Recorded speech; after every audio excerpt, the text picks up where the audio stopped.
जितना आपने मान दिया इतनी मेरी औकात नहीं। जितना आपने मान दिया इतनी मेरी औकात नहीं।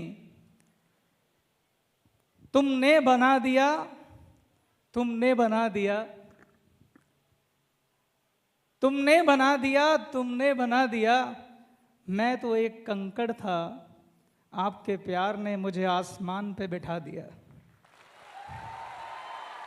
आप सबको इस 12वीं वर्षगांठ पर बहुत बहुत बधाई हो, बहुत बहुत बधाई हो। मुझे आज भी याद है, आज से 12 साल पहले मैं, संजीव, हमारे सरबजीत, सुमित और बहुत सारे डिस्ट्रीब्यूटर साथी, हमने मिलकर ये कंपनी एक छोटे से ऑफिस से शुरू की थी। ऑफिस छोटा था मगर इरादे बड़े थे, ख्वाब बड़े थे, सपने बड़े थे। और वो कारवां जो शुरू हुआ तो आज पूरे भारत में इस 12वीं वर्षगांठ को मनाने के लिए एक भी ऐसा स्टेडियम नहीं मिला जहां हम अपने परिवार के हर सदस्य को बुला पाते और इस फंक्शन को मना पाते। कंपनी जिसका एक एक डिस्ट्रीब्यूटर ईमानदारी, ऊंचे चरित्र, ऊंचे आदर्शों का मालिक होगा। एक ऐसी कंपनी जिसके प्रोडक्ट की क्वालिटी का दावा हर गली में हर व्यक्ति करेगा। एक ऐसी कंपनी जिसका एक एक डिस्ट्रीब्यूटर आग के समान पवित्र होगा। एक ऐसी कंपनी जहां पे लीडर्स का विकास होगा। एक ऐसी कंपनी जिसका हर डिस्ट्रीब्यूटर संवेदनशील होगा।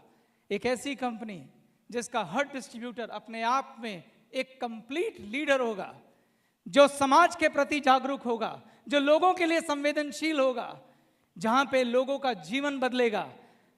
मेरा ये ख्वाब है और मैं चाहता हूं आप सबका ख्वाब मेरे ख्वाब में मिल जाए कि संगठन बनाएं, एक ऐसी फैक्ट्री बनाएं जहां जिंदगियां बनती हो दोस्तों, जिंदगियां, जहां लोगों का जीवन बदलता हो। खाली पैसा कमाने की जगह नहीं होनी चाहिए, यहां जीवन बदलना चाहिए।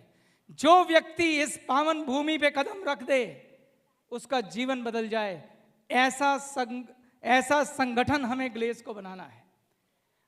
आने वाले वर्षों में भविष्य देखेगा कि ग्लेज एक ऐसा उद्यम बनेगा जिसका पूरे विश्व में कोई सानी नहीं होगा, पूरे विश्व में कोई सानी नहीं होगा।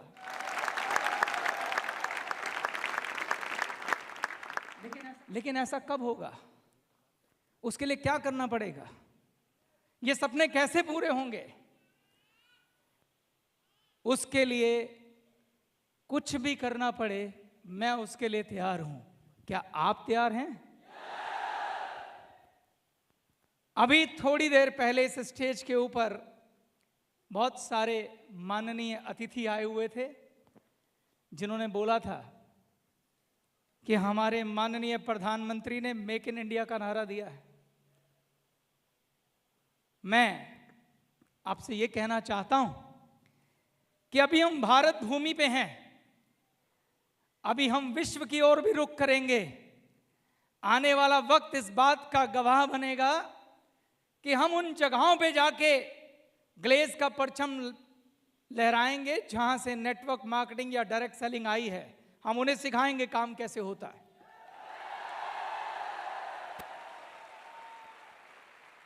लेकिन अपने बारे में कोई गलतफहमी नहीं पालनी चाहिए। जब इतना बड़ा सपना है तो उसके लिए खुद को तराशने की जरूरत है। हमें तैयार होना होगा अपने आप को और बेहतर बनाने के लिए। हमें खुद को और विकसित करना होगा। हमें अपने आप को प्रोफेशनल बनाना होगा, अपने ऊपर काम करना होगा। आप में बैठे एक एक व्यक्ति को इस बात के लिए तैयार रहना होगा कि मुझे आने वाले वक्त के ऊपर ताज रखने के लिए, अपने आप को बदलने के लिए तैयार रखना होगा। आपसे ये पूछना चाहता हूं कि क्या आप खुद को बदलने के लिए तैयार हैं? क्या आप उस सुनहरे भविष्य के लिए खुद को बदलने के लिए तैयार हैं? अगर आप तैयार हैं तो आज इस वक्त इसी स्टेज पर मैं आपसे वादा करता हूं कि इस सपने को पूरा करने से कोई नहीं रोक सकता।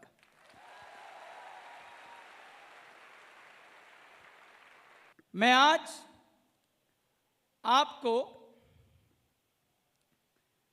कुछ सिखाने के लिए आया हूं, और जो मैं आपको सिखाना चाहता हूं उसके लिए आज मैं पहली बार ग्लेज में खुद की शेयरिंग करूंगा। मैं अपनी शेयरिंग करूंगा। मैं आपको अपनी डिस्ट्रीब्यूटरशिप, जब मैं डिस्ट्रीब्यूटर बना था और मैं कैसे लाइफ में आगे बढ़ा, उसकी कहानी आपके साथ शेयर करूंगा। दोस्तों, मेरा जन्म उत्तर प्रदेश के सहारनपुर जिले में मोहल्ला जाफर नवाज में हुआ था। मैं एक गरीब परिवार से था। पैसों की तंगी का ये आलम था कि जब मैं सहारनपुर में 10वीं पास की तो हमारा पूरा परिवार सहारनपुर से दिल्ली आ गया। मेरे 2 भाई हैं और 2 बहनें हैं। कुल परिवार में हम 7 लोग हैं। दिल्ली में एक एरिया है ख्याला। उस ख्याला में एक मोहल्ला है विष्णु गार्डन। उसमें एक कमरे के मकान में हम 7 लोग किराए पे रहते थे और उस समय किराया था 700 रुपये। मैंने दिल्ली में गवर्नमेंट स्कूल से 11th एंड 12th किया, फिर दिल्ली यूनिवर्सिटी से BSc ऑनर फिजिक्स किया। लेकिन अपनी पढ़ाई पूरी करने के लिए मुझको ट्यूशन पढ़ाना पड़ता था। मैं अपनी लाइफ में हर बात के लिए, अपनी लाइफ में जब भी आगे बढ़ना चाहता था तो हर बात के लिए मैं पैसों की वजह से रुक जाता था। मैं इंजीनियरिंग करना चाहता था तो मेरे फादर ने हाथ खड़े कर दिए कि हमारे पास फीस के लिए पैसे नहीं हैं। मुझे अपनी पढ़ाई पूरी करने के लिए ट्यूशन पढ़ानी पड़ती थी। जिस गली में मैं रहता था, मुझे आज भी याद है, मैं MSc फाइनल ईयर में था और मैंने अपनी MSc छोड़ दी थी क्योंकि मुझे ट्यूशन पढ़ाने के बाद अपनी पढ़ाई के लिए टाइम नहीं मिलता था।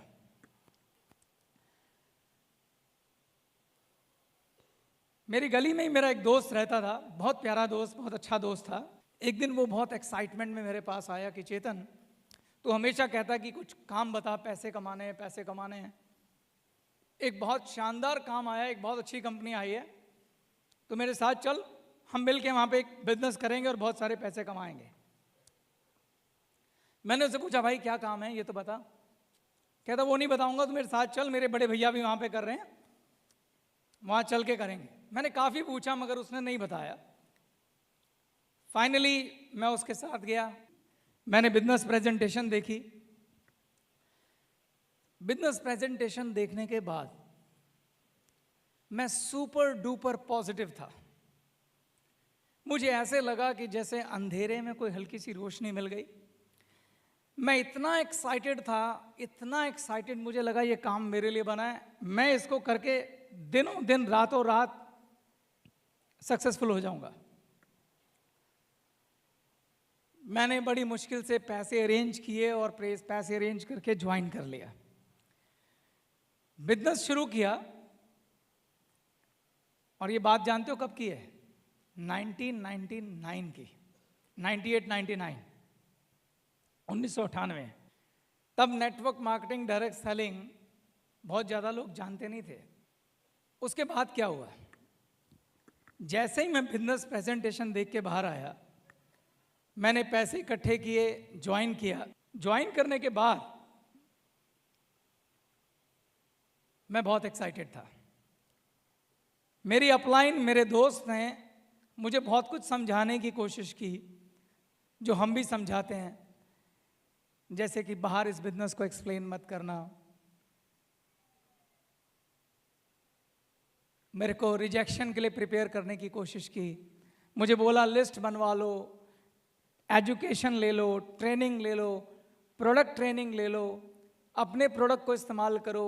वो मुझे सब कुछ बोल रहा था और मैं एक कान से सुनता था और दूसरे कान से निकाल देता था। जानते हो क्यों? क्योंकि वो मेरा दोस्त मुझसे कम पढ़ा लिखा था। मुझे लगता था ये क्या मुझे बताएगा, मुझे बिजनेस अच्छे से समझ में आ गया, मैं बस ये ऐसे ऐसे देखो सक्सेस ले लूँगा। लिस्ट क्या करनी है बना के? आई नो किन लोगों को बुलाना है, करना क्या है, सिर्फ लोग ही तो बुलाने हैं और उनको बिजनेस दिखाना है, वो प्रोडक्ट परचेज कर लेंगे, बस चल गई गंगा। मेरी हालत उस समय उस बच्चे की तरह थी जो बहुत एक्साइटेड, बहुत उत्तेजित, और वो सड़क पार करना चाहता है, उसको सड़क का ट्रैफिक नहीं दिख रहा है, बस उसे पार जाना है। मेरी ये हालत थी। उसने मुझे बहुत समझाया मगर मैंने वो सारी गलतियां की जो एक नया डिस्ट्रीब्यूटर करता है। और उसका अंजाम ये हुआ कि मैंने 40 गेस्ट, कितने बोले मैंने? 40 गेस्ट इंट्रोड्यूस किए और उसमें से एक भी व्यक्ति ने मेरे साथ बिजनेस शुरू नहीं किया। 40 गेस्ट में से एक भी व्यक्ति ने बिजनेस शुरू नहीं किया। और अब आप सब लीडर्स बैठे हैं, आप अंदाजा लगा सकते हैं कितना रिजेक्शन मुझको मिला होगा। समझ सकते हैं? वो रिजेक्शन इतना भयंकर था, जब 40 गेस्ट मैंने हिम्मत मार ली, सब कर लिया, हर तरह से जो भी एंगल देता था कर लिया, तो मैंने फिर एक कंक्लूजन लिखा। वो कंक्लूजन ये था कि ये बिजनेस सिर्फ उन लोगों के लिए है जो भाग्यशाली होते हैं। ये बिजनेस में भगवान जिनका साथ देता है, उनके कुछ गेस्ट क्लिक कर जाते हैं और वो अचानक चल जाते हैं और वो सक्सेसफुल हो जाते हैं। मैं वो भाग्यशाली नहीं हूँ, इसलिए मुझे ये काम छोड़ देना चाहिए। और मैंने उस दिन ये तय कर लिया कि मैं अब ये काम नहीं करूँगा। भला हो मेरी अपलाइन का, जब मैं घर बैठ गया तो वो एक दिन मेरे घर आया और उसने मुझे सिर्फ एक बात बोली कि मैंने तुझे कहा एजुकेशन करने चला जा, तू नहीं गया। मैंने तुझे बोला ट्रेनिंग कर ले, तूने नहीं की। मैंने तुझे कहा लिस्ट बना ले, तूने नहीं बनाई। तूने अपने मन की। ये बिजनेस छोड़ने की ऑप्शन तेरे पास हमेशा खुली है, कोई नहीं रोक सकता। लेकिन एक बार मेरे कहने पे वो सब कर ले जो मैं कहता हूं, उसके बाद अगर सक्सेस ना मिले तो छोड़ देना। मुझे उसकी बात थोड़ी लॉजिकल लगी। मैंने कहा बोल कहाँ चलना है। उस दिन वो मुझको मेरा हाथ पकड़कर एक मीटिंग में लेके गया। वो मीटिंग हमारी ईडी अपलाइन के घर में एक मीटिंग थी जो वहाँ रोज होती थी। वहाँ लगभग 15-16 लोग थे। मुझे आज भी याद है क्योंकि वो मेरे जीवन का टर्निंग पॉइंट था। जब मैं उस मीटिंग में पहुंचा तो मैंने देखा कि वहाँ 15-16 लोग हैं और सब के सब एनर्जेटिक, एक्साइटेड, मोटिवेटेड, सब में मानो आग भरी हुई है, पॉजिटिव ऊर्जा। वो एक ऐसा माहौल था जो मैंने अपनी लाइफ में कभी देखा नहीं था। वहाँ पे पीडी भी थे, वहाँ सीडी भी थे मेरे जैसे। उस दिन वहाँ पे 2 पीढ़ी का प्रमोशन हुआ था। वो दोनों पीढ़ी अपने अनुभव शेयर कर रहे थे। मैंने क्या कह के लोगों को बुलाया, किस तरह से उन्होंने ज्वाइन किया, और जो लोग ज्वाइन किए थे वो भी वहाँ पे थे। जब मैंने वो सारे अनुभव सुने तो मेरे में एक नई ऊर्जा आई। उस दिन वहाँ पे हमारी एसडी अपलाइन भी अपना लेक्चर देने आई हुई थी। उस दिन मुझे 16 नए दोस्त मिले। उन 16 लोगों ने मेरा इतना अच्छा वेलकम किया, मुझे लगा ही नहीं, मुझे लगा मैं इनको बरसों से जानता हूँ। इतना प्यार मिला, इतनी ऊर्जा मिली। वो हर कोई मुझे अपने तरह से सिखाने की कोशिश कर रहा था। क्या हुआ, कोई बात नहीं, ये गलती रह गई, वो गलती रह गई। उसके बाद मैं लगातार 5-6 दिन उस जगह पर अपनी अपलाइन के साथ गया। वहाँ पे सबसे पहले हमें प्रोडक्ट ट्रेनिंग दी गई। एक एक प्रोडक्ट के बारे में सिखाया गया। पहली बार मैं समझा कि हमारे प्रोडक्ट में कितनी जान है। मुझे अपने प्रोडक्ट पे कॉन्फिडेंस आया। दूसरी शिक्षा हमें दी गई कि अपने प्रोडक्ट को इस्तेमाल करो। उसके बाद वहीं पर बिठाकर एक वर्कशॉप हुई जिसमें मेरी लिस्ट बनवाई गई। पहली बार मैं समझा कि मेरी लिस्ट में 500-600 लोग हैं। उससे पहले मुझे समझ ही नहीं आ रहा था, मुझे लग रहा था मेरी लिस्ट खत्म हो गई। वहीं बैठकर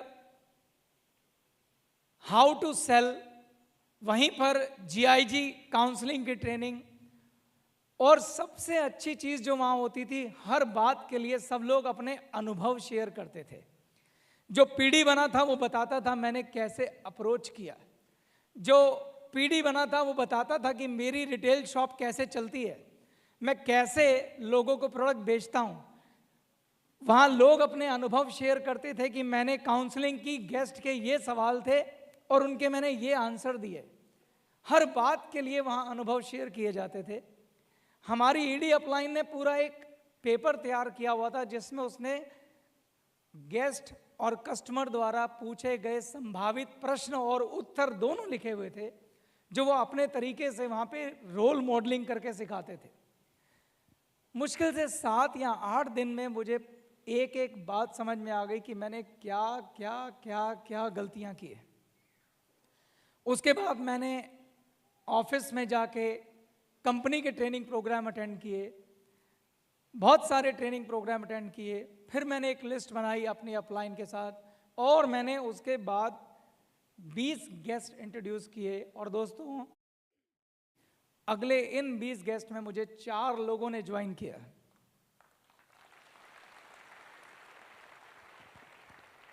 और उन 4 में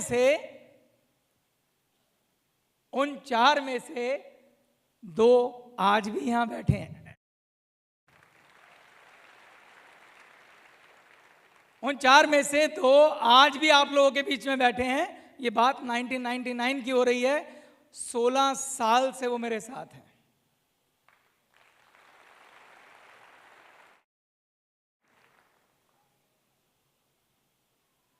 उसके बाद मैं जब पीडी बना, मैंने काउंसलिंग की। 4 से अगले ही महीने में ईडी बना। जब मैं ईडी बना तो प्रिंसिपल ऑफ डुप्लीकेशन का फॉलो करते हुए मैंने अपने ही मोहल्ले में एक स्कूल में इवनिंग आवर्स में 2-3 घंटे के लिए स्कूल का एक कमरा बुक कर लिया। और जैसे हमारी ईडी अपलाइन एक सेंटर चलाती थी, मैंने भी वो सेंटर शुरू कर लिया। वहाँ मेरी डाउनलाइन में अब चूंकि 15-16 लोग हो चुके थे, मैं वो सारे कार्यक्रम वहाँ चलाने लग गया जो मेरी ईडी अपलाइन चलाती थी, प्रिंसिपल ऑफ डुप्लीकेशन, आप समझ रहे हैं ना। और वहाँ वो सब कुछ होने लगा। और यकीन मानिए, सिर्फ 4 महीने के अंदर मैं आरडी बन गया। जब मैं 4 महीने में आरडी बन गया, मेरी सेल रॉकेट की तरह ऊपर जा रही थी। हर महीने सेल 1.5 गुना, 2 गुना, 1.5 गुना, 2 गुना। लेकिन मेरे आरडी बनने के 3-4 महीने बाद मेरी सेल की ग्रोथ रुक गई। मेरी सेल की ग्रोथ रुक गई। मेरे नीचे प्रमोशन होने बंद हो गए।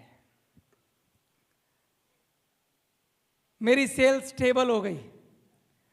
और 1-2 महीने बाद उस सेल ने गिरना शुरू कर दिया।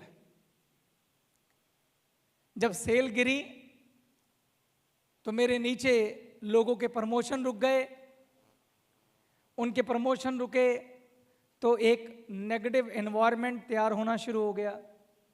धीरे धीरे सेल गिरती जा रही थी। मेरे नेटवर्क के अंदर छोटे छोटे ग्रुप बन गए जो नेगेटिव डिस्कशन करने लगे। मेरी डाउनलाइन से जब मैं पूछता था कि गेस्ट क्यों नहीं आ रहे, या जिन गेस्ट को आपने इंट्रोड्यूस किया उनकी सेल क्यों नहीं डल रही, आपके नीचे रिटेल क्यों रख गई है, आपकी होम शॉप में प्रोडक्ट क्यों नहीं बिक रहे हैं, तो मुझे तरह तरह के आंसर मिलते थे। मुझे आंसर मिले कि हमारे प्रोडक्ट महंगे हैं, जो प्रोडक्ट हमारी कंपनी में हैं वो प्रोडक्ट लोगों को चाहिए ही नहीं, हमारा बिजनेस प्लान अच्छा नहीं है, उसके अंदर कमीशन कम बढ़ता है। जितने तरह के कारण हो सकते थे वो डाउनलाइन से मुझे मिलने लगे। मैं उन कारणों को लेकर अपलाइन के पास गया। अपलाइन मुझे सिर्फ एक सवाल पूछती थी, सिर्फ एक सवाल, कि पूरी कंपनी में सेल हो रही है, तुम्हारे नेटवर्क में नहीं हो रही है। उनको ये प्रॉब्लम दिखाई नहीं देती है, तुम्हें क्यों दिखाई दे रही है? शुरू में मैं अपनी डाउनलाइन को जाके समझाता रहा, लेकिन बाद में मुझे लगा मेरी डाउनलाइन ही ठीक कह रही है और मैं भी कंपनी से नेगेटिव होने लग गया। तभी वो डिस्कशन डाउनलाइन के साथ नेगेटिव डिस्कशन में मैं भी इन्वॉल्व हो गया।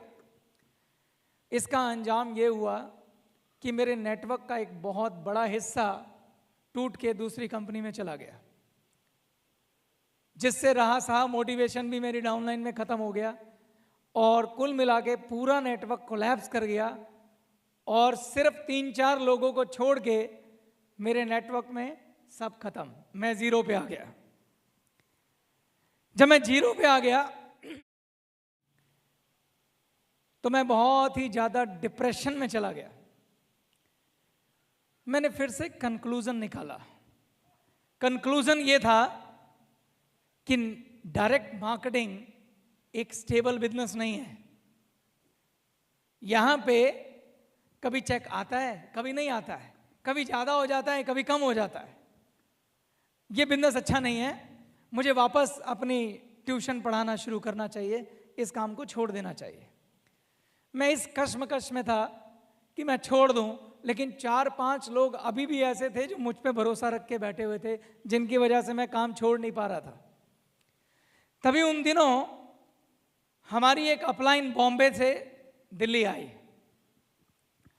मैं उनके साथ बैठा, मैंने उनको सब बताया कि मेरा ऐसे नेटवर्क सारा कोलैप्स कर गया और मैंने उन्हें बड़े कॉन्फिडेंस के साथ बोला कि ये वजह थी, कंपनी के प्रोडक्ट अच्छे नहीं थे, बिजनेस प्लान अच्छा नहीं था, ये नहीं था, वो नहीं था, जिस वजह से मेरा नेटवर्क बैठ गया।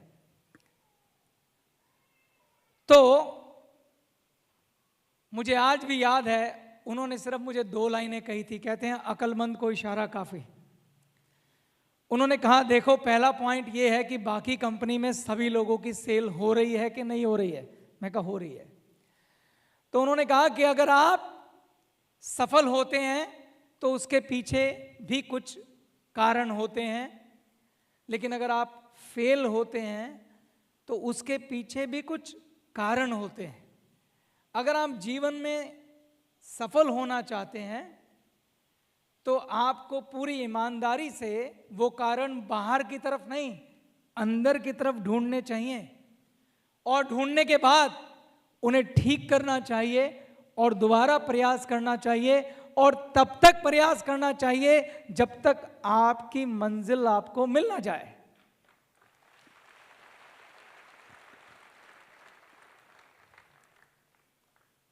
मैंने इस बात को समझा। उन्होंने कहा कि अपनी कमियां ढूंढना सबसे मुश्किल काम है। अगर तुम ये मुश्किल पार कर गए तो सफलता तुम्हारे कदमों में होगी। फिर आपने वो सुना है ना, गिरते हैं शेर सवार ही मैदाने जंग में, वो तिफल क्या जो घुटनों के बल चले। तो हमने उस दिन डिसाइड किया दोस्तों, अपने 4 साथियों के साथ, कि जंग दोबारा शुरू होगी। और वो जंग दोबारा शुरू हुई, जिसका नतीजा है कि मैं आज आपके सामने खड़ा हूं। हमने फिर जीरो से शुरू किया और जानते हैं इस शुरुआत में मेरे साथ कौन था? सिर्फ 3 लोग। एक सरबजीत सिंह,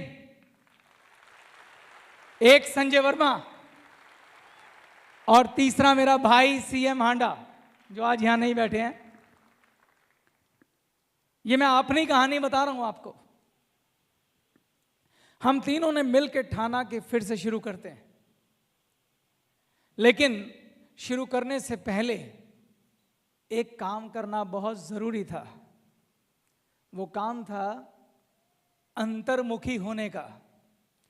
पहले उन सभी गलतियों का पता लगाने का जिसकी वजह से पहले हमारा नेटवर्क कोलैप्स कर गया था। मैं आज आपके साथ ये कहानी इसलिए शेयर कर रहा हूं कि अगर मेरी इस कहानी से आपको कुछ भी सीखने को मिल जाए तो ये 12वीं वर्षगांठ सफल हो जाएगी।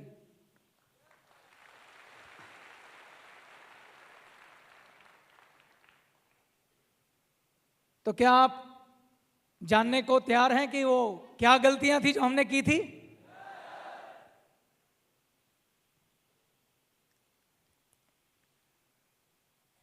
मैंने ध्यान से अपने रिकॉर्ड्स को खंगाला। अच्छी बात यह थी कि मैं अपने नेटवर्क का पूरा रिकॉर्ड रखता था। कितने नए लोग ज्वाइन हुए, कितने गेस्ट आए, कितनी रिटेल हुई, कितनी सेल हुई, वो सब मेरे रजिस्टर में दर्ज रहता था। मैंने ध्यान से देखना शुरू किया कि हमारे गेस्ट आने कब कम शुरू हुए। जिन जिन नेटवर्क के अंदर गेस्ट कम आए उन लोगों से बात की तो समझ में आया, एक ही बात समझ में आई, सारे कंक्लूजन को बता रहा हूं आपको। जिस किसी के नेटवर्क के अंदर नया ब्लड इग्नोर होगा, नया ब्लड कौन? न्यू डिस्ट्रीब्यूटर, वो नेटवर्क कोलैप्स कर जाएगा, वो नेटवर्क कोलैप्स कर जाएगा। जिस प्रकार का ट्रीटमेंट एक नए डिस्ट्रीब्यूटर को मिलना चाहिए, जब किसी नेटवर्क में वो नए डिस्ट्रीब्यूटर को मिलना बंद हो जाता है तो वो नेटवर्क कोलैप्स हो जाता है। आपको याद है मैंने आपको अपनी कहानी में बताया था कि मैंने 40 गेस्ट इंट्रोड्यूस किए थे। ऑलमोस्ट मैंने बिजनेस तभी छोड़ दिया था। अगर उस वक्त मेरी अपलाइन ने मेरा हाथ ना पकड़ा होता तो डायरेक्ट मार्केटिंग की तारीख में चेतन हांडा कोई नाम नहीं होता।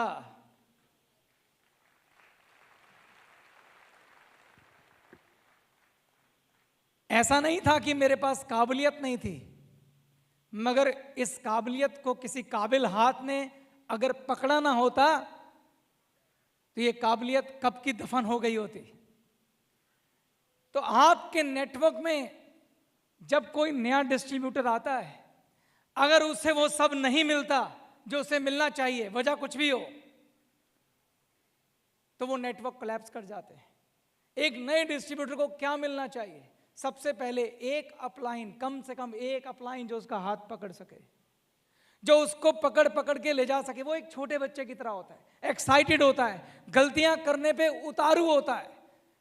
वो बाहर भी बात करेगा, कोई हाथ पकड़ के उसे सब कुछ सिखाए, कोई हाथ पकड़ के उसे हर ट्रेनिंग क्लास में लेके जाए, क्योंकि वो नया है, उसे नहीं मालूम क्या जरूरी है और क्या नहीं जरूरी है।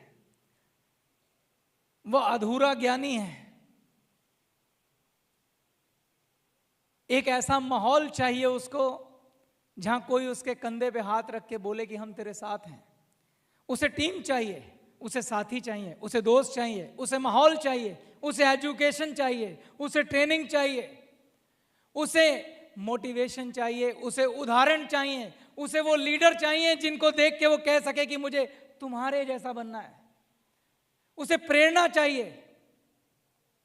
जिस डिस्ट्रीब्यूटर को ये सब नहीं मिलेगा, हो सकता है वो चेतन हांडा हो सकता है वो सरबजीत हो सकता है वो जनार्दन हो सकता है वो गोप हो, लेकिन वो घर बैठ जाएगा।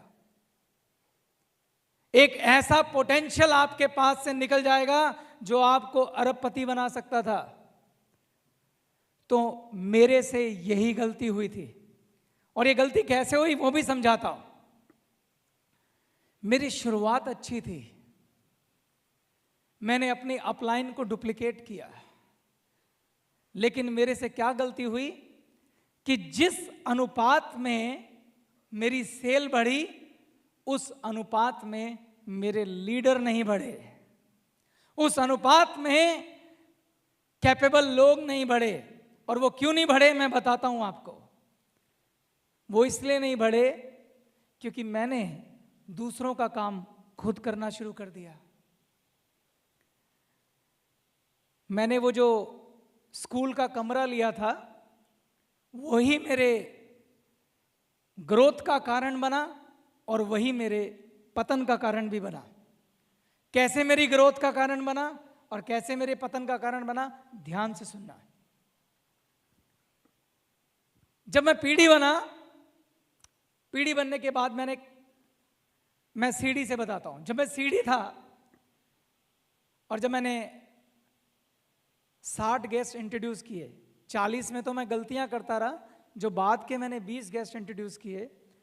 जब मैं ट्रेनिंग ले चुका था तो मुझे समझ में आया कि थियोरेटिकल ट्रेनिंग से बहुत ज़्यादा ज़रूरी है प्रैक्टिकल ट्रेनिंग, जो मुझे मेरी अपलाइन ने ही सिखाया था। और प्रैक्टिकल ट्रेनिंग मैदान में मिलती है, कमरों में नहीं। यकीन मानिए दोस्तों, जिस समय मैं सीडी से पीडी की तरफ जा रहा था, मैंने ऑफिस के अंदर लगभग हर लीडर का काउंसलिंग सेशन उसके साथ खड़े होकर अटेंड किया। मैंने सीखा कि गेस्ट किस प्रकार के सवाल पूछते हैं, उनके कैसे जवाब दिए जाते हैं। मैंने सीखा काउंसलिंग कैसे की जाती है। मैंने सीखा बिजनेस प्लान कैसे दिया जाता है। मैंने सीखा एक एक प्रोडक्ट की बारीकी को, मैंने समझा एक एक प्रोडक्ट को। उसके अलावा सबसे महत्वपूर्ण, मैंने अपने प्रोडक्ट को खुद इस्तेमाल करना शुरू किया। मेरे घर के अंदर मैंने अपने प्रोडक्ट लगाए। एक एक प्रोडक्ट को जब मैंने इस्तेमाल किया, उससे मेरा कॉन्फिडेंस बढ़ा। प्रोडक्ट की बारीकियां समझी, बिजनेस प्लान समझा, कंपनी को समझा, जिससे मेरा कॉन्फिडेंस लेवल आकाश में था। और जब मैं पीडी बना तो मैंने अपनी डाउनलाइन का चार्ज अपने हाथ में ले लिया। यहां तक सब ठीक था। गड़बड़ इसके बाद हुई। चूंकि मैंने अच्छी ट्रेनिंग ली थी तो मुझे मुझे मुझे मुझे मुझे ये भरोसा था कि मैं सबसे अच्छी काउंसलिंग करता हूं। मुझे ये भरोसा था कि मैं सबसे अच्छी क्लोजिंग करता हूं। मुझे ये भरोसा था कि मैं सबसे अच्छा गेस्ट के क्वेश्चन के आंसर देता हूं। और मैं दूसरों पे भरोसा करना बंद कर चुका था। मेरी डाउनलाइन में जो भी गेस्ट आता, मैं क्लोजिंग करता। मैंने किसी को और आगे आने ही नहीं दिया। गेस्ट बढ़ते गए, सेल बढ़ती गई। मैंने उसके लिए क्या किया, मास क्लोजिंग करनी शुरू कर दी, क्योंकि मैं अकेला आदमी क्या क्या करूंगा। मैंने उसी कमरे के अंदर एक व्हाइट बोर्ड लगा दिया, सबको बोला अपने गेस्ट को शाम को लाना, इकट्ठे क्लोजिंग कर दूंगा। और मैं करता था और उसके रिजल्ट भी आते थे। लेकिन क्लासरूम तो क्लासरूम होता था। मैं ये ना समझ पाया कि एक दिन ये क्लासरूम छोटा पड़ जाएगा, एक दिन ये मास क्लोजिंग काम नहीं आएगी। धीरे धीरे गेस्ट बढ़ते गए, सेल बढ़ती गई, लोग बढ़ते गए, चेतन हांडा पूरा ना पढ़ पाया। उसके बाद जो लोग जिन्हें वक्त के साथ लीडर बनना चाहिए था, वो पीडी जिसे चेतन हांडा का डुप्लीकेशन करना चाहिए था, वो ईडी जो चेतन हांडा का डुप्लीकेशन करना चाहिए था, वो सब खाली बैठे थे। उन्हें कुछ करना आता ही नहीं था, क्योंकि सब कुछ तो मैं कर रहा था।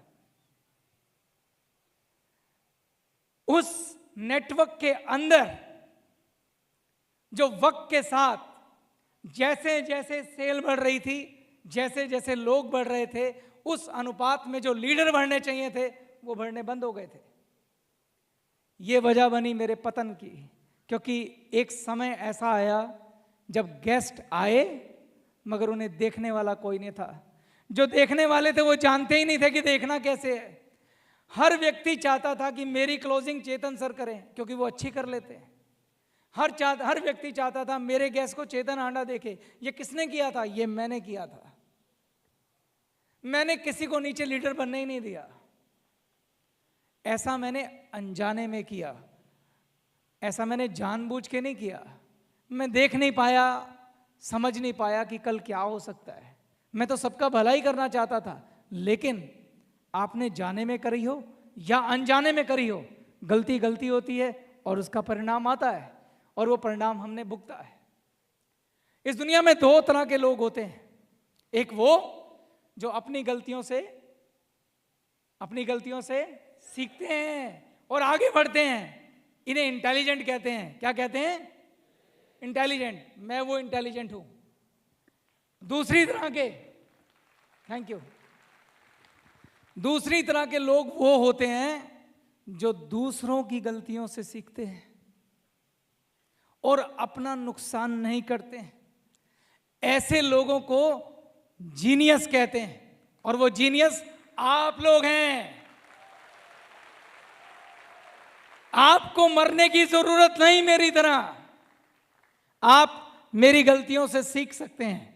मैं पूरी ईमानदारी से आपको अपनी गलतियां बताऊंगा। अगर आप इन गलतियों से बच गए तो मेरे कंक्लूजन फेल हो जाएंगे। आप ऐसे बिजनेस के स्वामी बनेंगे जो स्टेबल होगा, जिसमें चेक कभी नीचे नहीं आएगा, जिसमें चेक सिर्फ ऊपर जाएगा, और ऐसा एक साल नहीं, सालों साल होगा। क्योंकि यकीन मानो, जब अपनी गलतियों को हमने समझा और उसके बाद ठीक किया, तो मेरा चेक कभी 16 सालों में नीचे नहीं आया, ऊपर गया।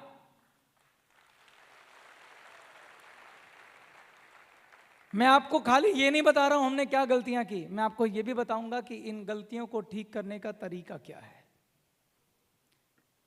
तो क्या आप समझ पाए मैंने क्या गलती की थी? एक लाइन में एक बात सिर्फ आप याद रखना, जिस नेटवर्क में नया ब्लड इग्नोर होता है, जिस नेटवर्क में नया डिस्ट्रीब्यूटर इग्नोर होता है, उसका पतन शुरू हो जाता है। तो काम करने की ऐसी व्यवस्था डिजाइन की जानी चाहिए, काम करने का ऐसा तरीका अपनाया जाना चाहिए कि जिस अनुपात में सेल बढ़े, उसी अनुपात में काबिल लीडर विकसित हों जो उन्हें संभाल सकें। अगर उस अनुपात में काबिल लीडर विकसित नहीं होंगे तो आपका वही हश्र होगा जो मेरा हुआ था। मैं भाग्यशाली था कि मैं गिर के संभल गया। मैं जानता हूं मेरे बहुत सारे नौजवान दोस्त गिर के संभलते भी नहीं, चले जाते हैं। तो बात करें कि क्या करना होगा। मैंने आपको हल बताया। आपको लीडर विकसित करने की कला आनी चाहिए। सबसे पहले आपको समझना होगा कि महान लीडर होता कौन है, वो मैं किन लोगों को बनाने की बात कर रहा हूं, किस तरह के लोगों को बनाने की बात कर रहा हूं। पहले आपको यह जानना होगा महान लीडर कौन होता है। आराम से बैठ के सोचिए, वो कौन सी अपलाइन है, वो कौन सा लीडर है जिसके लिए आपके दिल में श्रद्धा है, जिसके लिए आपके दिल में रिस्पेक्ट है, जिसको आप अपना आइडियल मानते हैं, जिसको आप अपना आदर्श मानते हैं। वो लीडर कौन है, उसका ख्याल कीजिए 1 मिनट के लिए। और जब उसका ख्याल आए तो सोचिए कि आपको वो इतने पसंद क्यों हैं, क्या कारण है कि वो लीडर आपका आदर्श है, क्या कारण है कि वो आपको बहुत पसंद है। जिन्हें मैं पसंद करता था, मैं आपको उनके गुणों का बखान करता हूं, और उसके बाद देखना, अपने अंदर झांकना, अपने आप से पूछना कि इन गुणों में आपके पास कौन कौन से गुण हैं। पहला सवाल अपने आप से, उसके बाद हम आगे चलेंगे। लीडर के अंदर पहली बात, लीडर अपने लिए नहीं होता, लीडर दूसरों के लिए होता है। बॉस अपने लिए होता है, बॉस दूसरों के लिए नहीं होता। लेकिन लीडर वो होता है जो दूसरों के लिए होता है। लीडर वो होता है जिसमें अपार ऊर्जा होती है। लीडर वो होता है जिसमें अपार ऊर्जा होती है कि मायूस से मायूस व्यक्ति भी जब उसको छू ले तो उसकी मायूसी छूमंतर हो जाए। लीडर उसको कहते हैं। लीडर वो होता है जिसके पास पॉजिटिव नजरिया होता है, जो हर बात में पॉजिटिव ढूंढता है। लीडर वो होता है जिसके चेहरे पे मुस्कुराहट होती है। लीडर वो होता है जिसके शरीर में, जिसकी बॉडी लैंग्वेज में बिजलियां दौड़ती हैं। लीडर वो होता है जिसमें आत्मविश्वास भरा होता है। जिसका पहनावा आपको इंप्रेस करता है, जो ईमानदार होता है, जो आदर्श होता है, जो ऊंचे चरित्र का स्वामी होता है, जो पक्षपात नहीं करता, जो दूसरों की मदद के लिए हमेशा तैयार खड़ा मिलता है, लीडर वो होता है। लीडर वो होता है जो ज्ञान से भरपूर होता है, जिसके पास हर समस्या का सॉल्यूशन होता है। वो समस्या फैलाता नहीं है, वो समस्या का समाधान करता है। लीडर वो होता है। लीडर वो होता है जिसके पास कोई नेगेटिव डाउनलाइन भी जाए तो वो पॉजिटिव होके आती है। लीडर वो होता है जो एक शानदार वक्ता होता है, एक शानदार बोलने वाला होता है, जो एक बड़े से बड़े हॉल में भी ऊर्जा पैदा कर दे। लीडर वो होता है।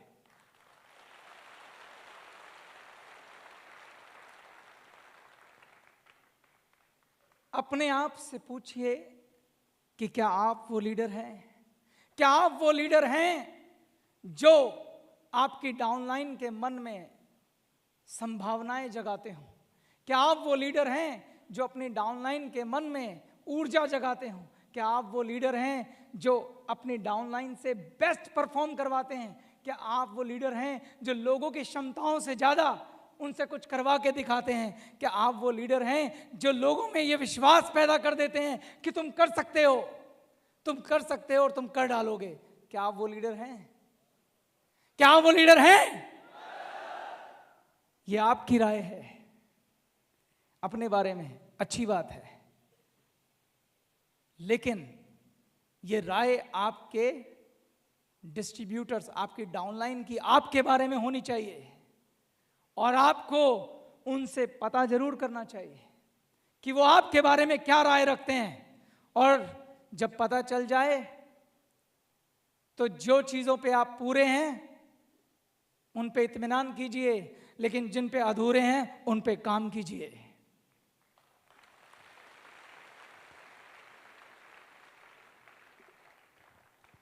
मैंने आपसे कहा कि जिस अनुपात में सेल बढ़ती है उस अनुपात में लीडर बढ़ने चाहिए। लीडर बनना कोई रातों रात का खेल नहीं है। लीडर श्रृंखलाबद्ध तरीके से विकसित होते हैं। और लीडर बनने की शुरुआत बता सकते हैं कहां से होती है? आप में से कोई? लीडर बनने की शुरुआत कहां से होती है? आप में से कोई बताएगा?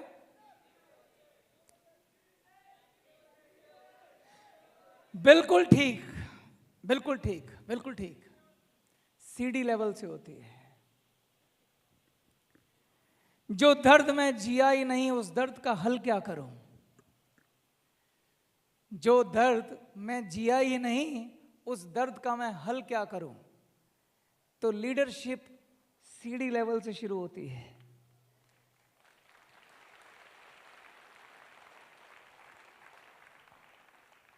अगर आप चाहते हैं कि आपके नेटवर्क के अंदर सेल के अनुपात में लीडर बढ़ें तो कुछ नहीं करना है, सिर्फ कंपनी के सिस्टम को ठीक से फॉलो करना है। जब जब आप किसी चेतन हांडा की तरह अपना दिमाग लगाएंगे तब तब आप कुछ ना कुछ गड़बड़ कर डालेंगे। सोच के देखिएगा, मैं अब आपको एक सीडी की यात्रा बताता हूं, सीडी से आरडी तक, और देखेंगे कि अरे ये तो कमाल का लीडर बन गया। चलें एक सीडी की यात्रा करते हैं, सीडी से आरडी तक चलें। ओके। एक व्यक्ति जो जब पहले दिन गेस्ट बनकर हमारे इस ऑर्गेनाइजेशन में आता है उस दिन उसकी यात्रा शुरू हो जाती है। और सबसे ज्यादा वो इसी यात्रा में सीखता है क्या सही है या क्या गलत है। उसे किस प्रकार से बुलाया गया, क्या कह के बुलाया गया। अगर उसमें एथिक्स नहीं होंगे, ईमानदारी नहीं होगी, तो पहले ही दिन आपने एक लीडर का, एक भावी लीडर का चरित्र का हनन कर दिया। तो सबसे पहले जब उसे बुलाया जाए तो उसमें ईमानदारी और ऊंचा चरित्र झलकना चाहिए। किसी किस्म की मिस रिप्रेजेंटेशन नहीं होनी चाहिए, किसी प्रकार की गलत बात नहीं कही जानी चाहिए, कोई झूठ नहीं होना चाहिए, कोई फरेब नहीं होना चाहिए। ईमानदारी से सब कुछ कहा जाना चाहिए, क्योंकि वो कल आपका भावी लीडर है। झूठ की बुनियाद पे लीडर नहीं बना करते। उसके बाद जब वो बिजनेस प्रेजेंटेशन देखता है, कोई मिस रिप्रेजेंटेशन नहीं, उसके बाद जब वो सीढ़ी बनता है, जिस दिन वो सीढ़ी बनेगा उसकी लीडरशिप की यात्रा शुरू हो जाएगी। जब वो गेस्ट को इंट्रोड्यूस करेगा, गेस्ट उसे क्या बोलेंगे, कौन से रिजेक्शन वो फेस करेगा, किस किस प्रकार की वो ना सुनेगा, किस किस तरह से वो हाँ पे पहुंचेगा, किन किन सवालों के वो जवाब देगा, जब वो 1-to-1 लोगों से बात कर रहा होता है, उसकी लीडरशिप निखरना शुरू होती है। सीढ़ी लेवल पर जब वो रिटेल शॉप चलाता है, जब वो प्रोडक्ट बेचता है, जब प्रोडक्ट की खूबियां बताता है, जब वो प्रोडक्ट के बारे में प्रेजेंटेशन देता है, जब वो प्रोडक्ट को खुद इस्तेमाल करता है, तो उसके अंदर एक लीडर पनप रहा होता है। जब वो लोगों को कारण बताता है कि क्यों मेरा प्रोडक्ट किसी और से बेहतर है, उसके अंदर लीडर पनप रहा होता है। उसे कहने दीजिए, ये उसकी बारी है, उसकी जगह आप मत कहिए, उसे सिखाइए, उसे ट्रेन कीजिए, उसे बोलने दीजिए। जब वो व्यक्ति सीढ़ी लेवल पर होता है, जब वो ट्रेनिंग अटेंड करता है, एजुकेशन अटेंड करता है, जब वो उस कमरे पे जाता है, वो कमरा गलत नहीं था, मेरा तरीका गलत था। जिस रूम को मैंने लिया था वो रूम गलत नहीं था, वो तो एक जगह थी, उस जगह पे हो क्या रहा था वो गलत था। आप जानते हैं जो ईडी लेवल पर इस तरह के रूम बनाए जाते हैं उन्हें ऊर्जा केंद्र कहते हैं हम, फायर स्टेशन, क्योंकि वहां पे ऊर्जा का ऐसा प्रवाह होता है कि नेगेटिव से नेगेटिव, मायूस से मायूस डिस्ट्रीब्यूटर भी चार्ज हो जाता है। तो ऐसे सेंटर बनाने चाहिए, ईडी लेवल पे ऐसे काम किए जाने चाहिए। लेकिन वहां होना क्या चाहिए, वहां पर एक सीडी को मौका दिया ना चाहिए, अपने अनुभव शेयर करो। कैसे अनुभव, आपने गेस्ट को इनवाइट किया, गेस्ट ने क्या बोला, आपने प्रोडक्ट ट्रेनिंग दी, प्रोडक्ट ट्रेनिंग में आपने क्या सीखा। जब वो 15-16 लोगों के बीच में बोलता है, आधा कच्चा आधा पक्का, धीरे धीरे उसकी लीडरशिप का विकास होता है। एक पीढ़ी जब ये शेयर करता है वहां पे अनुभव, दिस बिजनेस, मैं एक लाइन में एक बात बोलता हूं, what is this business? This business is sharing sharing sharing sharing sharing sharing sharing sharing sharing sharing sharing sharing sharing. ये बिजनेस सिर्फ अनुभव बांटने का बिजनेस है, क्योंकि ये प्रैक्टिकल बिजनेस है। आप मेरी इस क्लास में थ्योरेटिकल बातें सीख लेंगे, लेकिन प्रैक्टिकली जो सीखना होता है वो अनुभव से सीखा जाता है। ऐसे कमरों में सीडी को, पीडी को, ईडी को अपने अनुभव शेयर करने चाहिए, हर बात के अनुभव शेयर करने चाहिए, खट्टे मीठे हंसी मजाक सब शेयर करनी चाहिए। एक शानदार ऊर्जा का माहौल होना चाहिए। तो जब एक सीडी बनता है तो एक सीडी प्रोडक्ट ट्रेनिंग लेता है, एक सीडी एजुकेशन ट्रेनिंग लेता है, एक सीडी काउंसलिंग की ट्रेनिंग लेता है। सीडी को जो लोग भी काउंसलिंग कर रहे होते हैं उनके साथ खड़े होना चाहिए, जाके गेस्ट के सवाल क्या हैं सुनने चाहिए, उनकी अपलाइन उन सवालों के क्या जवाब दे रही है सुनने चाहिए, उनको नोट्स बनाने चाहिए। उसके अलावा काउंसलिंग के ट्रेनिंग प्रोग्राम अटेंड करने चाहिए। उन्हें देखना चाहिए कि उनकी अपलाइन कैसे प्रोडक्ट के बारे में बातें कर रही है, प्रोडक्ट की खूबियों को कैसे बताया जा रहा है, गेस्ट के क्या सवाल हैं उनके कैसे जवाब दिए जा रहे हैं, ये सारे सीडीज को सीखने चाहिए। उसके बाद आप पीडी बन जाते हैं। पीडी बनते ही आपकी लीडरशिप का पहला स्टेप तैयार होता है। पहला स्टेप क्या है लीडरशिप का? जब आप अपने डाउनलाइन के लिए बोलना शुरू करते हैं। पीडी के पास छोटी सी एक टीम है, उसकी लीडरशिप काउंसलिंग से शुरू होती है। वो अपनी डाउनलाइन के लिए काउंसलिंग करना शुरू करता है, क्लोजिंग करना शुरू करता है। लेकिन जिस दिन वो पीडी बना, ये सुनिश्चित करना जरूरी है कि पीडी बनने से पहले क्या वो इतना काबिल हो चुका है कि वो अपनी डाउनलाइन के गेस्ट की क्लोजिंग कर सके। अब मेरी बात को ध्यान से सुनिएगा, आपको ये सुनिश्चित करना है कि क्या वो अपनी डाउनलाइन की क्लोजिंग करने में सक्षम है, क्या अपनी डाउनलाइन के गेस्ट की काउंसलिंग करने में सक्षम है, क्या प्रोडक्ट की जानकारी देने में सक्षम है। अगर सक्षम नहीं है तो क्या करेंगे आप? क्या करेंगे आप? हैं? खुद करने लग जाएंगे। यस यस, उसको सक्षम बनाएंगे। चेतन हांडा की तरह खुद मत करने लग जाना। तो ये आपका विजन होना चाहिए कि आप अपने नेटवर्क में ऐसी व्यवस्था कायम करें कि जो काम जिसका है वो काम वो करे, और इसके लिए थोड़ा जोखिम उठाना पड़ता है तो उठाइए। यकीन मानिए ये जोखिम छोटा है उस जोखिम से जो मैंने उठा लिया था। ये नुकसान छोटा है उस नुकसान से जो मेरा हो गया था। पूरा 1.5 साल पीछे चला गया था मैं, 1.5 क्या 2 साल,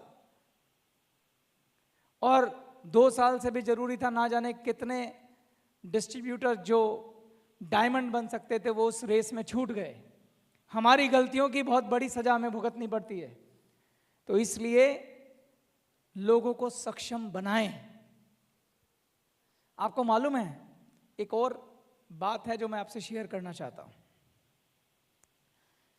एक और चीज है जिससे आपको निकल के बाहर आना है। हम लोगों की ईगो इस बिजनेस में नहीं चाहिए। हम अपने नीचे लीडर तो डेवलप करना चाहते हैं, लेकिन अपने नीचे हम चाहते हैं कि जो लीडर बने पर वो रहे थोड़ा सा नीचे। लेकिन इस बिजनेस में जानते हो क्या होना चाहिए? मैं भगवान से दुआ मांगता हूं, आपको हाजिर नाजिर जान के बोलता हूं, भगवान करे कि मेरे नीचे मुझसे 100 गुना बेहतर लीडर आए, मुझसे 100 गुना बेहतर लीडर आए। जानते हैं क्यों? क्योंकि तभी मुझे 2 चीजें मिलेंगी। कौन सी 2 चीजें? Money freedom and financial freedom. मैं चाहता हूं मेरा नेटवर्क काबिल लोग चलाएं। मैं ये नहीं चाहता मेरा नेटवर्क मुझसे कम क्षमता वाले लोग चलाएं। अगर आप एक बार विचार करके देखिए कि ये सिलसिला शुरू हो जाए। चेतन हांडा ने नीचे 4 लीडर विकसित किए।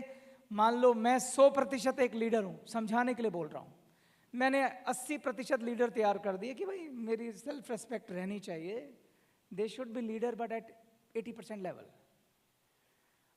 बिजनेस क्या है? हमारा बिजनेस डुप्लीकेशन का बिजनेस है।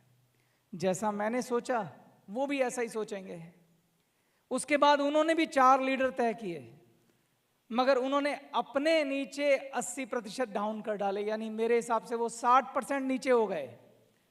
धीरे धीरे लीडर्स की क्वालिटी जैसे जैसे नीचे जाएंगे घटती जाएगी, और उसके बाद वही होगा जो मेरे नेटवर्क का हुआ। क्योंकि ये सेम बात है, आपके यहां आने वाले नए ब्लड को वो अच्छे लीडर मिले ही नहीं, क्योंकि आप उन लीडर्स को विकसित करने में कंजूसी दिखा गए। तो इसलिए जब आप अपने नीचे लीडर विकसित करते हैं तो उनको नीचे नहीं अपने साथ विकसित कीजिए। इसलिए ये लाइन गलत है कि अपने नीचे लीडर विकसित करो। इसकी जगह ये लाइन बनाओ कि अपने लीडर्स की टीम बनाओ। क्या बनाओ? टीम जो आपके साथ खड़े हो सके, जो आपके बगल में खड़े हो सके, जो आपके बिल्कुल साथ हो। जब आपकी डाउनलाइन उस टीम को देखे तो वो फर्क ना कर पाए, वो ये कहे अरे ये तो सारे के सारे स्टार हैं, किसी को भी पकड़ लो, एक जैसे, एक जैसी बात बोलते हैं, एक जैसा सोचते हैं, एक जैसे आंसर होते हैं, एक जैसा हुनर है इन सब में। ऐसी टीम का गठन करो। सब के सब 100%, कोई 99% नहीं चाहिए।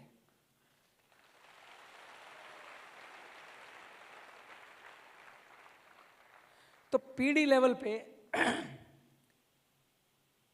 लेवल पर आप काउंसलिंग शुरू करते हैं। वो आपकी लीडरशिप का पहला कदम है। अगर मैं आपकी जगह पर आकर बात करूं, आप किस लेवल पे हैं? आरडी, डीडी या जीडीडी? आपके लिए मेरा एक स्टेटमेंट होगा, एक वर्ड याद रखिए, लीडर की खोज। अगर आप बड़े नेटवर्क का स्वामी बनना चाहते हैं तो आपको लीडर की खोज करनी चाहिए। लीडर 2 तरह के होते हैं। एक जो नॉर्मल प्रैक्टिस में अच्छे लीडर बन जाते हैं, एक ऐसे लीडर भी होते हैं जो एक्स्ट्रा ऑर्डिनरी क्रिस्मेटिक पर्सनैलिटी होते हैं, जिनमें कुछ खास बात होती है। ऐसे लीडर पर आप लोगों की नजर रहनी चाहिए। नीचे पीडी लेवल पे काउंसलिंग हो रही है, ऐसे लीडर की खोज आपको करनी चाहिए और उनको विकसित करना चाहिए, उनको पोषित करना चाहिए और अपनी बगल वाली सीट देनी चाहिए। सवाल ये है कि ऐसे लीडर की खोज होगी कैसे? आपने वो कार्यक्रम देखा, आजकल टीवी में बहुत आता है, जहां पे कलाकारों की खोज होती है, अच्छे गायकों की खोज होती है, देखा आपने? अगर आपको अपने लीडर खोजने हो तो आप कहां जाएंगे? हाँ, कहां? यस। अगर आपके नीचे ईडीज अलग अलग जगहों पर ऐसी व्यवस्थाएं चला रहे हैं जहां पीडी अपनी शेयरिंग कर रहा है, जहां पीडी अपनी ट्रेनिंग दे रहा है, जहां ईडी अपनी शेयरिंग कर रहा है, और आप उन जगहों पर विजिट करेंगे, अगर आप उन जगहों पर अपने मोटिवेशनल लेक्चर देने जाएंगे, जब आप उन्हें सुनने जाएंगे, आपको अपने आप दिख जाएगा कि इनमें चमत्कारी बालक कौन कौन है। कहते हैं ना, होनहार बलवान के देख हो तो चिकने पालने में दिख जाते हैं। तो ऐसे लीडर्स की खोज की जानी चाहिए और ऐसे क्रिज्मेटिक लीडर्स की आपको लगातार टीम बढ़ानी चाहिए, उनको अपने बगल में जगह देनी चाहिए। फिर से बोल रहा हूं, जैसे जैसे आपकी सेल बढ़ती जा रही है उसी अनुपात में आपको लीडर बढ़ाने, ये बात दिमाग में बिठा लीजिए। अगर ऐसा होगा, आप खुद सोच के देखिए, कभी नहीं होगा कि आपकी सेल नीचे आ जाए, कभी नहीं होगा आपका चेक नीचे आ जाए, वो सिर्फ ऊपर ऊपर ऊपर और ऊपर जाएगा।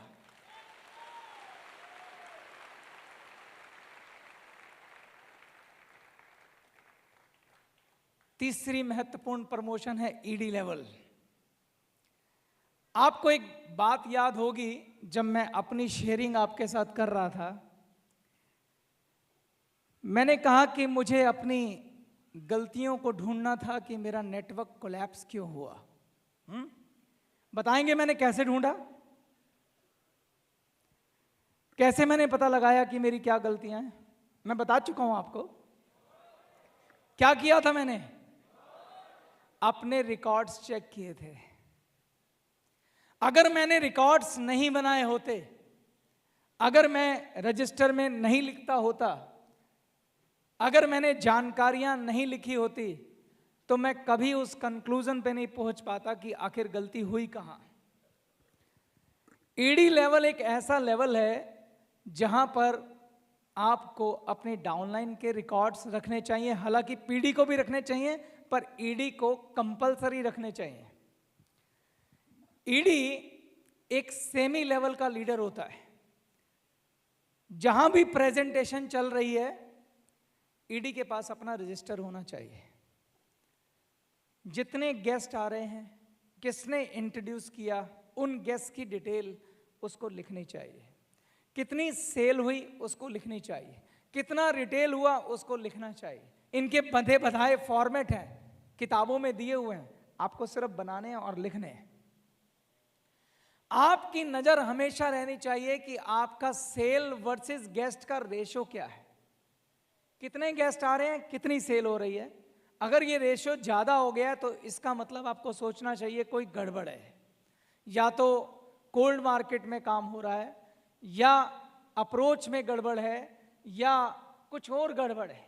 उसके लिए अपलाइन के साथ बैठ के डिस्कस किया जाए। लेकिन ये तभी आप पता लगा पाएंगे जब आपकी नजर रहेगी कि गेस्ट और सेल का रेशो क्या है, कितने गेस्ट पे कितनी सेल हो रही है। और आपको क्या रिकॉर्ड रखना चाहिए? आपको रिकॉर्ड रखना चाहिए कि आपके यहां सेल की ग्रोथ क्या है। अगर एक लिमिट से ज्यादा ग्रोथ हो गई है तो भी ध्यान देने की जरूरत है, एक लिमिट से कम ग्रोथ हुई है तो भी ध्यान देने की जरूरत है कि कोई ना कोई कारण अवश्य है। अगर एक लिमिट से ज्यादा ग्रोथ हो गई है तो आपकी बत्ती जल जानी चाहिए कि अरे भाई, ज्यादा लीडर चाहिए, ज्यादा ट्रेनिंग देनी पड़ेगी, ज्यादा पीडी चाहिए। इसलिए रिकॉर्ड्स रखना बहुत इंपॉर्टेंट है। और ये रिकॉर्ड्स आपको अपनी अपलाइन एसडी के साथ लगातार डिस्कस करने चाहिए। ईडी को अपने गोल बनाने चाहिए। डाउनलाइन की मीटिंग पहली तारीख को लेनी चाहिए और उनके गोल निर्धारित करने चाहिए, लक्ष्य निर्धारित करने चाहिए।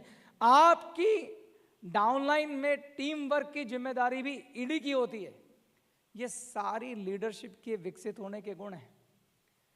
एक ईडी लेवल पर अपनी डाउनलाइन को साथ लेके कैसे चला जाता है, ये एक लीडर सीखता है। एक ईडी लेवल पर डाउनलाइन के एक एक स्टेप पर नजर रखने की कला ईडी लेवल पर आप सीखते हैं। ईडी लेवल पर आप रिपोर्ट्स निकालना सीखते हैं। ईडी लेवल पर आप एनालिस्ट बन जाते हैं। ईडी लेवल पर आप बीमारियां पकड़ना सीख जाते हैं। ईडी लेवल पर आप अपनी बीमारियों का इलाज अपने डाउनलाइन को बताते हैं। ईडी लेवल पर आप लीडरशिप के सेमी लेवल पे पहुंचते हैं। अगर ईडी लेवल पर आप जो जो करना होता है करेंगे तो धीरे धीरे आप महान लीडर की तरफ अपने आप बढ़ते जाएंगे। महान लीडर की मैंने आपको एक लक्षण बताया था कि महान लीडर हमेशा दूसरों की मदद करने को तैयार रहते हैं। महान लीडर देने की कला जानता है। ये बिजनेस दोस्तों देने का है, लेने का नहीं है। जब जब इस बिजनेस में आप लेने की सोचेंगे, ये आपको कुछ नहीं देगा। इस बिजनेस की एक कमाल की क्वालिटी है। क्या क्वालिटी है? आप दूसरों की जिंदगी बनाइए, आपकी अपने आप बन जाएगी।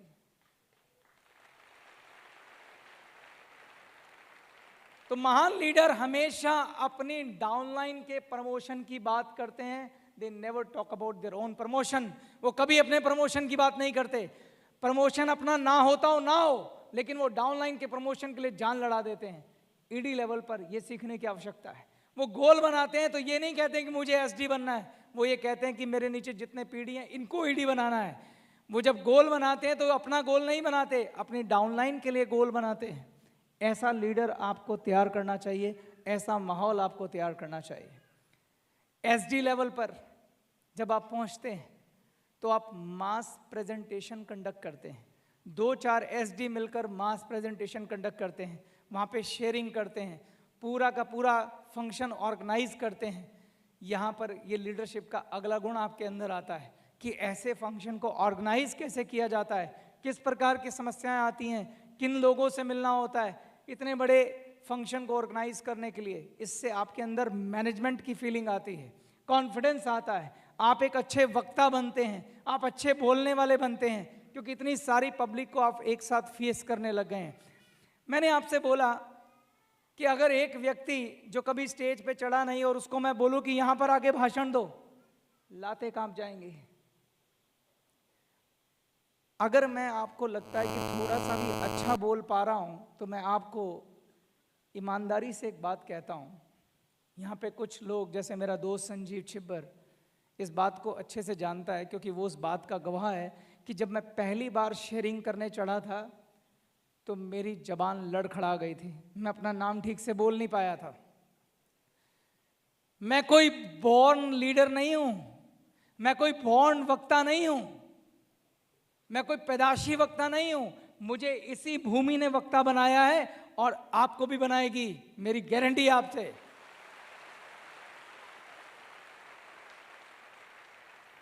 लेकिन ये सिलसिला सीडी लेवल पे शुरू हो जाता है। इसलिए मैंने बोला कि ग्लेज में वो दम है कि लोगों की जिंदगी बदल सकता है। तो एसडी लेवल पर एक एसडी का काम होता है कि डाउनलाइन को सम्मानित करना। जिन डाउनलाइन ने कुछ कर गुजरा है उनको सम्मानित करना, जिन डाउनलाइन ने अच्छा किया है उनकी तारीफ करना, उनको स्टेज पे बुलाना, ऐसे फंक्शन ऑर्गेनाइज करना जैसे कि अचीवमेंट डे महीने में कम से कम एक बार करना चाहिए। और ये जिम्मेदारी एसडी लेवल पे होती है।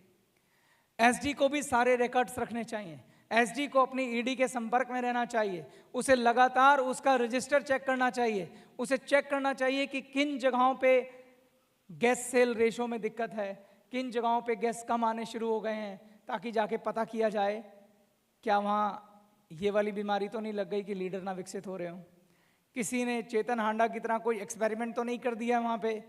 ये सब काम एसडी करता है। और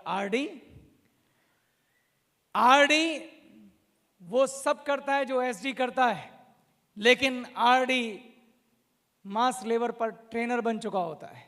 एसडी और आरडी ऑलमोस्ट सभी क्लासेस के ट्रेनर, सर्टिफाइड ट्रेनर बन चुके होते हैं।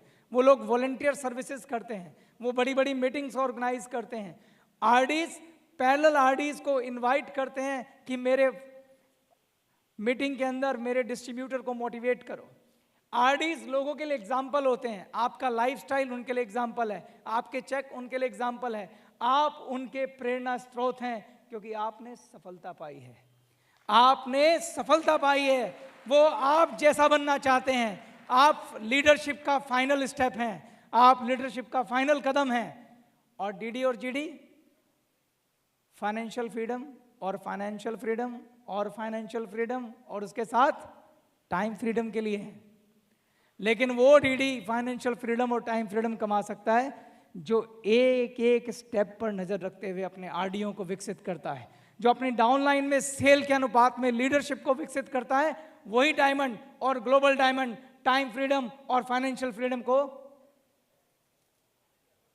हासिल करता है।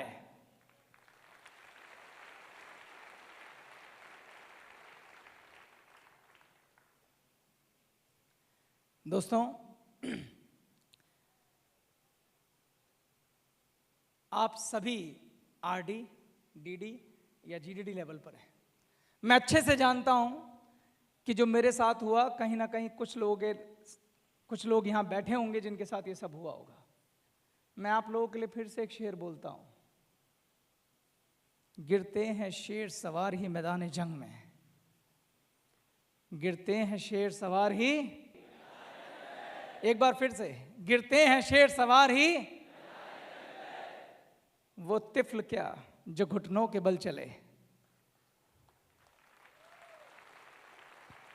दोबारा उठिए, खड़े हो जाइए, अपनी गलतियों को स्वीकार कीजिए। कोई बुराई नहीं है, मैं भी कर रहा हूं यहां से, आप भी कीजिए। क्योंकि जब जब आप अपनी गलतियों को स्वीकार करेंगे तो सुधार की संभावनाएं बढ़ेंगी। सुधार की संभावनाएं जब बढ़ती हैं तो सफलता की संभावनाएं बढ़ती हैं। और जरूरी अहम नहीं है, जरूरी सफलता है। अहम से कुछ नहीं होता, सफलता से सपने पूरे होते हैं।